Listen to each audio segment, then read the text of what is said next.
Hello there guys, you're listening to Ebird Online and I'm back with another review. And today I'm going to be continuing with the story of Colt and Jessica. And this is 90 Day Fiance, Happily Ever After. Guys, please don't forget to subscribe to my channel if you've yet to do so. A massive thank you to everybody that's supported me thus far. And also, please don't forget to smash the like button if you enjoy the review. And so today at the end of this review, I'm going to be talking over the reasons that I think that Colt still lives with his mum and what I think he gains from that. And I have a theory that Colt is using Debbie for many different reasons. So if you want to hear more about that, please stay tuned at the end of this video. So without further ado, I give you Colt and Jessica. So Colt is finally back home from Chicago, and Colt tells us he hasn't yet told his mum about Jessica as she's Brazilian. Colt, that makes absolutely no sense. Every time I hear Colt say this, I think you're insinuating that you think that all Brazilians are the same, or that your mum's going to think all Brazilians are the same. If you know this not to be true, why is it that you haven't yet bothered to tell Debbie, Mum, everybody is responsible for themselves as a person in their own right. Just because they share the same nationality or skin colour or sex as somebody else doesn't mean they're going to behave the same as somebody else has behaved. I always ignore this statement from Colt, but I can ignore it no longer. It's ridiculous. And when we meet up with Colt, he's playing with his cats.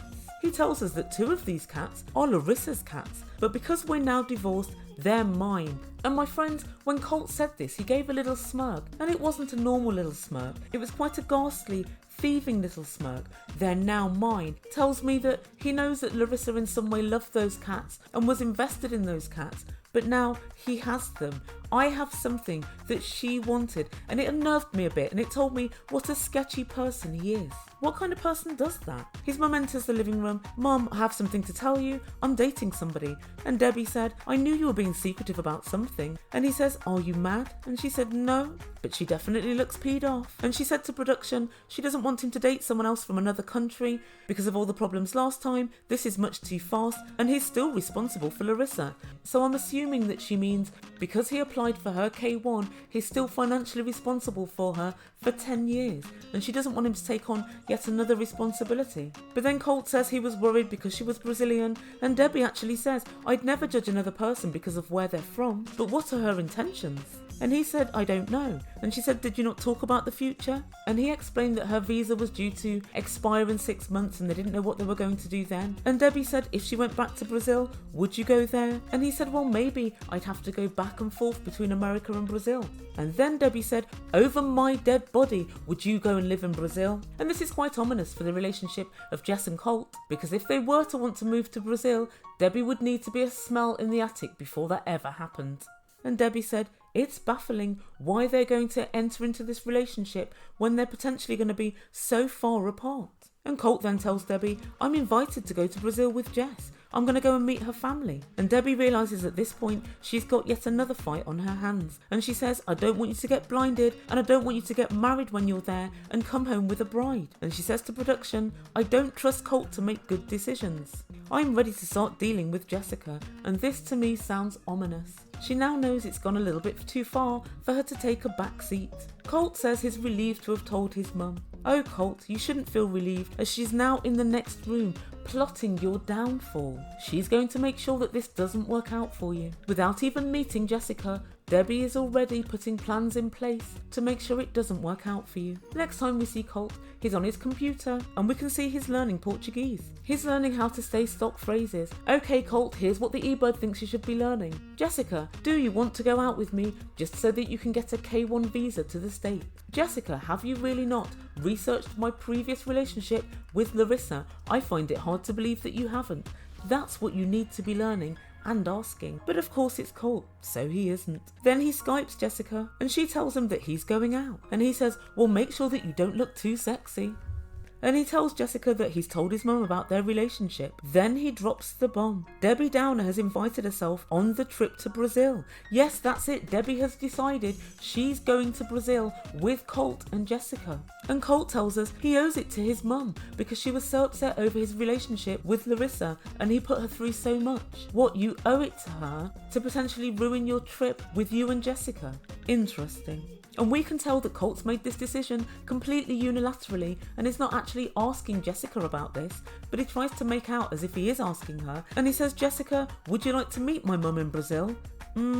Yeah, Colt, why is it you're not asking Jessica? Why is it that you haven't given her any opportunity to say yes or no to Debbie coming? And you're showing already that your mum is more important in this relationship than the two people in it, you and Jess. Anyway, Jessica has news of her own and she tells Colt, my dad really needs to like you. If my dad says yes, then yes. But if my dad says no, then no. And quite rightly, Colt looks worried. And guys, I find this whole thing strange. Lots of us know that our parents need to like our partner in order to help that relationship move ahead. However, why is it we need to tell the person this is make or break? Really, what both parties should be doing is saying, I really like you and I think that my mum or my dad will really like you. Just be yourself, but make sure that you show due respect to the relationship that I have with my parents. We don't always need to say, if they don't like you, then it's all over. I think when we push this kind of narrative, it puts an undue pressure on the relationship before a person's even had a chance to meet your parents. And Colt tells production it's an awful lot of pressure. And at this point, I think Colt and Jessica are doing a tit for tat on where the most pressure is going to come from.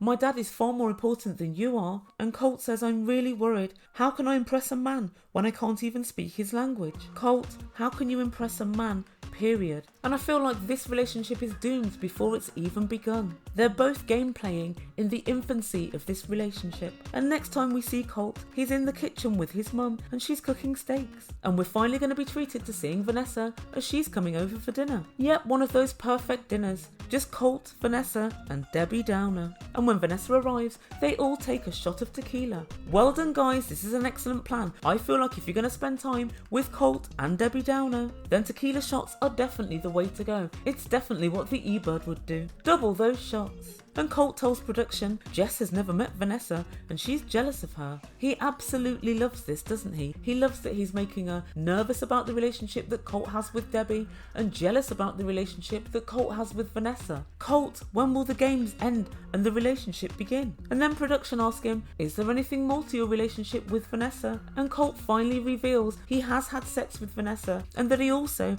has a massive crush on her, but Vanessa doesn't return the favour. So ostensibly what Colt is saying on camera is that he prefers Vanessa, but because Vanessa isn't available to him, he's taking Jess, who's quite clearly second choice. How lovely. And then Debbie serves dinner. It's steak and potatoes with nothing else. No greens, no vegetables, no salad, not even a bit of peppercorn sauce. And this steak looks as dry as Colt and Jessica's relationship. And then a really strange thing happens. Vanessa tells production she met Colt after Larissa's second arrest. What? Is this now a new unit of time? Are we measuring time in terms of Larissa's arrests? First arrest, second arrest, third arrest.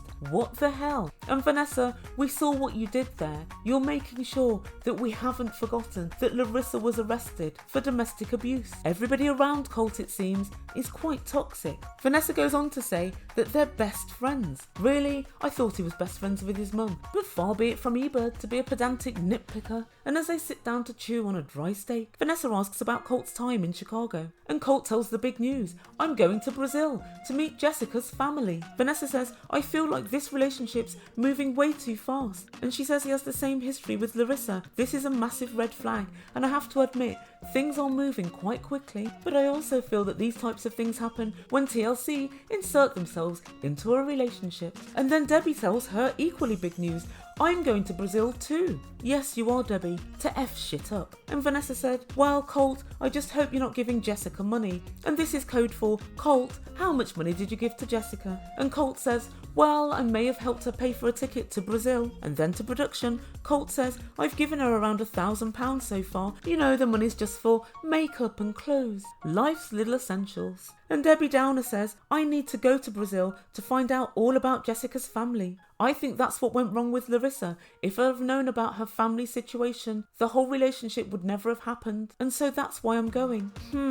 Oh, Debbie, you're not. You're going to ensure that they, 1, don't get married, 2, so that you can let Jessica know immediately you do not like her, and 3, so that you've got much more ammunition to turn Colt against Jessica or any other woman he may meet whilst he's out there. I believe that that's why you're going. And Debbie Downer says, I would never ask somebody for money after just meeting them for 5 days. Oh, Debbie, no one would give you money even after 5 decades. There is that.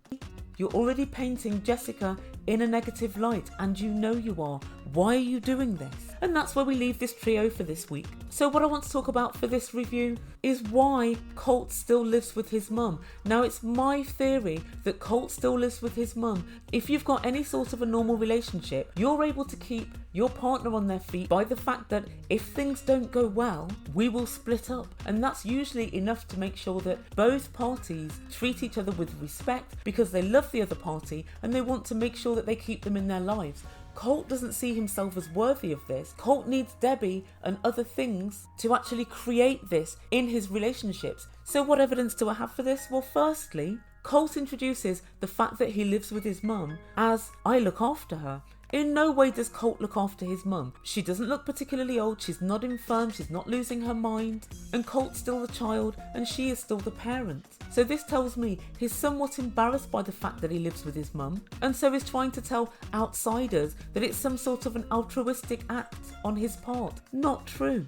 The second thing is, he can use his mum to keep any girls in line. He always knows that his mum will jump into any argument on his side. And so he manages in this way to keep the girls on their toes. My mum is this omniscient, omnipresent person, some deity that you all have to look up to, and you all have to gain her respect, her approval, her blessing as it were. And this, I think, gives Colt an enhanced sense of power. The third thing is he's less vulnerable in relationships by still living with his mum. If somebody finishes with him, he's not going back home to an empty apartment, he's going back home to his mum. So he's less emotionally vulnerable because he's not going to be on his own. And this again gives him more power within the relationship. And fourthly, he obviously saves money by living with his mum. And so the savings that he makes enable him to send money to Jess and pay for her ticket to Brazil. And so this enhanced financial power gives him some sort of leverage over Jess and over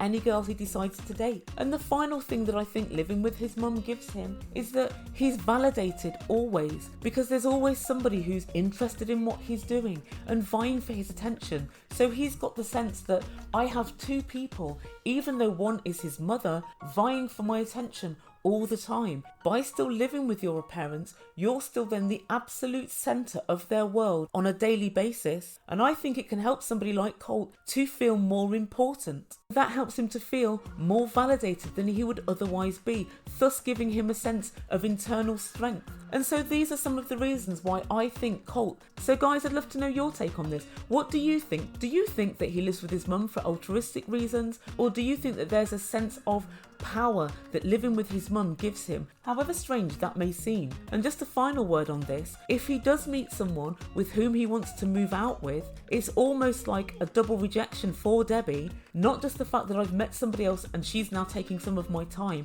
but now I want to exclusively live with her and not with you. So there's the ultimate feeling of rejection inherent in any new person coming into his life.